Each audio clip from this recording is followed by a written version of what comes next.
ముఖ్యమంత్రి చంద్రబాబు నాయుడు గారు ముగ్గురు మంత్రులు నారా లోకేష్, నారాయణ, టీజీ భరత్ అండ్ 5 మంది ఐఏఎస్ ఆఫీసర్లతో కలిసి ఈరోజు రాత్రి 11 గంటలకు హైదరాబాద్ నుండి బయలుదేరి సింగపూర్ వెళ్తూ ఉన్నారు. రేపు ఉదయం 6 గంటలకు అక్కడికి చేరుకొని వివిధ అంశాల మీద బ్రాండ్ అయిపోయి అని, ప్రమోషన్ అని, పారిశ్రామికతను ఆకర్షించడం రకరకాలు చెబుతూ ఉన్నారు. బట్ అల్టిమేట్ టార్గెట్ వచ్చి అమరావతిలో సింగపూర్ మళ్ళీ ఏ విధంగా ప్రవేశించాలి, మళ్ళీ ఇక్కడ స్టార్టప్ కన్సార్జియం అంటూ ఏ విధంగా సింగపూర్ భాగస్వామ్యాన్ని అమరావతిలో ల్యాండ్ చేయాలి అనే దాని మీదనే ప్రధానంగా ఈ టూర్ ఉండబోతుంది అని ఆ సంకేతాలు స్పష్టంగానే కనిపిస్తూ ఉన్నాయి. సరే, వీళ్ళు సింగపూర్ దిగినా, వేరే దేశం తిరిగినా అసలు అమరావతి అనే అంశం చుట్టూ అమరావతి పరిధిలో ఉన్న వాళ్ళ అభిప్రాయాలు ఏ విధంగా ఉన్నాయి? ఇంతకుముందు అమరావతి పరిధిలో వాళ్ళు చంద్రబాబు గారికి ఇచ్చినంత పద్ధతి ఇప్పుడు ఇస్తూ ఉన్నారంటే ఏ కోశానా కనిపించడం లేదు. ఎప్పుడైతే రెండో విడత భూసేకరణ చేయాలి అని చెప్పి వాళ్ళు నిర్ణయం తీసుకున్నారో అక్కడ వ్యతిరేకత స్టార్ట్ అయింది. మొదటి విడత భూములు ఇచ్చిన వాళ్ళు ప్రభుత్వం మీద తీవ్ర వ్యతిరేకత ప్రదర్శిస్తూ ఉన్నారు. డైరెక్ట్గా వీడియోలే రిలీజ్ చేస్తూ ఉన్నారు. ఆ పత్రికల్లో, పేపర్లలో రాసుకునేకే పనికొస్తుంది, అమరావతి ఏం డెవలప్ అవ్వడం లేదు,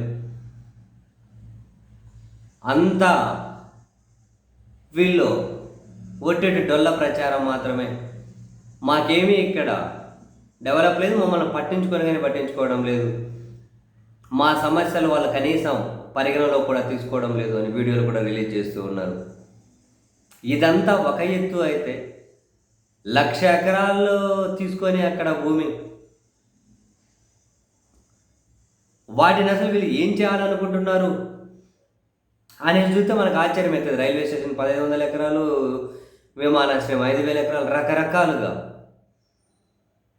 అండ్ పారిశ్రామికవేత్తలందరినీ కనుక ఇక్కడ తీసుకొని వస్తాము అని చెప్పి వీళ్ళు గట్టిగా చెబుతూ ఉన్నాం. ఇక్కడ పెట్టుబడులు పెట్టడానికి పారిశ్రామికవేత్తలు వెనక ముందు ఆలోచిస్తూ ఉన్నారు అని.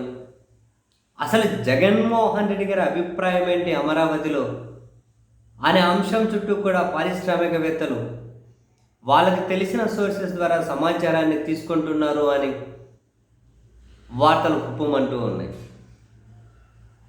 ఎందుకంటే చాలా కీలకం.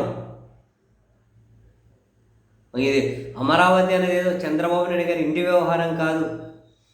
ఎవరిక్కడ పెట్టుబడి పెట్టాలన్నా, ఎవరు ఇక్కడ ఎలాంటి ప్రాజెక్టులు చేపట్టాలి అన్నా ఇప్పుడు ప్రభుత్వం నుంచి ఫ్రీ హ్యాండ్ ఉంది కదా అని చెప్పి తొందర ఇన్వెస్ట్మెంట్కో తొందర చేతిలో కాళ్ళు పెట్టలేదు. ఓవరాల్గా ప్రజలు ఏమనుకుంటున్నారు? ప్రధానమైనటువంటి విపక్ష నాయకుడిగా ఉన్న జగన్మోహన్ రెడ్డి గారు ఏమనుకుంటున్నారు? అసలు అమరావతి మీద ఆయన అభిప్రాయం ఏంటి అని తెలుసుకునే ప్రయత్నం. ఇప్పుడు మొదటి విడత భూములు ఇచ్చిండేదే చాలా ఎక్కువ భూములు. అవి కాకుండా మళ్ళీ రెండో విడత కనుక భూములు అంటే ఈ ప్రభుత్వానికి, ఈ నిర్ణయానికి రాష్ట్రంలో ఎవ్వరూ మద్దతు ఇవ్వకపోవచ్చు. ఇది డెఫినెట్లీ రాబోయే రోజుల్లో బూమరంగ్ అవుతుంది అని అమరావతి ప్రజలే అనుకుంటూ ఉన్నారు. బహిరంగంగా చెబుతూ ఉన్నారు కదా, వాళ్ళు అనుకుంటూ ఉండడం ఎందుకు? ఇప్పుడు చంద్రబాబు గారు సింగపూర్ తిరిగినా, సింగపూర్ వాళ్ళు ఇక్కడికి వస్తే వాళ్ళకు ఏమైనా భూములు ధరాదత్తం చేయాలనుకున్నా, ఇంకెవరినైనా పారిశ్రామికవేత్తలను పిలిపిద్దామనుకున్నా ప్రభుత్వం యొక్క మాట, ముఖ్యమంత్రి గారి యొక్క మాట పూర్తిగా నమ్మి ఇక్కడ కాలు పెట్టి, ఇక్కడ చేతులు పెట్టి ఎంతమంది దానికి సిద్ధపడతారు అన్నది డెఫినెట్లీ $1 మిలియన్ ప్రశ్న. ఈ ప్రశ్నకు చంద్రబాబు గారి సింగపూర్ పర్యటనలోనైనా లేకుంటే రాబోయే రోజుల్లోనైనా సమాధానం దొరుకుతుందేమో చూడాలి.